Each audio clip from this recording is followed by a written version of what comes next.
Petrol diesel ಬೆಲೆ ಜಗತ್ತನ್ನು ಸುಡುತ್ತಿರುವಾಗ ಇಂಧನ ಸುಂಕ ಇಳಿಸಿದ ನರೇಂದ್ರ ಮೋದಿ ಸರ್ಕಾರ. ಜಾಗತಿಕ ಮಟ್ಟದಲ್ಲಿ ಪೆಟ್ರೋಲ್ ಡೀಸೆಲ್ ಬೆಲೆ ಏರಿಕೆ. ಭಾರತದ ಜನರ ಪರವಾಗಿ ಮೋದಿ ಸರ್ಕಾರದ ದಿಟ್ಟ ನಿರ್ಧಾರ. ಅಬಕಾರಿ ಸುಂಕದಲ್ಲಿ 10 ರೂಪಾಯಿ ಇಳಿಸಿದ ಮೋದಿ ಸರ್ಕಾರ.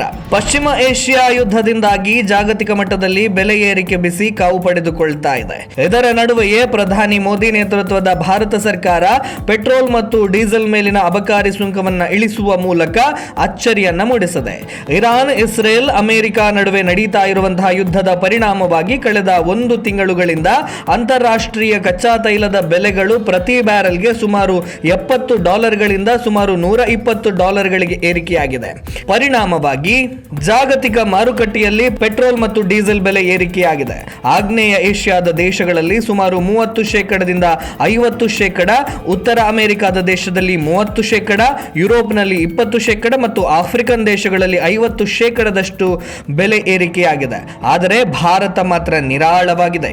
ಕೇಂದ್ರ ಸರ್ಕಾರ ಪೆಟ್ರೋಲ್ ಮತ್ತು ಡೀಸೆಲ್ ಮೇಲಿನ ವಿಶೇಷ ಹೆಚ್ಚುವರಿ ಅಬಕಾರಿ ಸುಂಕವನ್ನು ಕಡಿತಗೊಳಿಸಿದ್ದು, ಇದರಿಂದಾಗಿ ಪ್ರತಿ ಲೀಟರ್ ಪೆಟ್ರೋಲ್ಗೆ 3 ರೂಪಾಯಿ ಮತ್ತು ಡೀಸೆಲ್ ಸುಂಕ ಶೂನ್ಯಕ್ಕೆ ಇಳಿದಿದೆ. ಇರಾನ್ ವಿರುದ್ಧ ಅಮೆರಿಕ ಇಸ್ರೇಲ್ ಯುದ್ಧ ಮತ್ತು ಅದರ ಪರಿಣಾಮವಾಗಿ ಟೆಹರಾನ್ ಹಾರ್ಮುಜ್ ಜಲಸಂಧಿಯ ಮೇಲೆ ಹೇರಿದ ದಿಗ್ಬಂಧನದಿಂದ ಉಂಟಾದ ಜಾಗತಿಕ ಇಂಧನ ಬಿಕ್ಕಟ್ಟಿನಿಂದಾಗಿ ಬೆಲೆ ಏರಿಕೆಯಾಗುವ ಭೀತಿಯ ಮಧ್ಯೆ ಭಾರತ ಅಬಕಾರಿ ಸುಂಕವನ್ನು ಕಡಿತ ಮಾಡಿದೆ.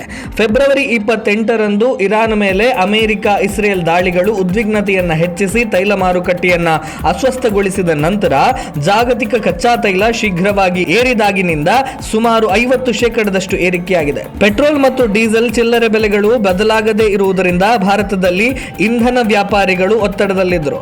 ಈ ಬದಲಾವಣೆಯಿಂದಾಗಿ ಗ್ರಾಹಕರ ಮೇಲೆ ಬೀಳಬಹುದಾಗಿದ್ದ ಹೊರೆ ಕಡಿಮೆಯಾಗಿದೆ.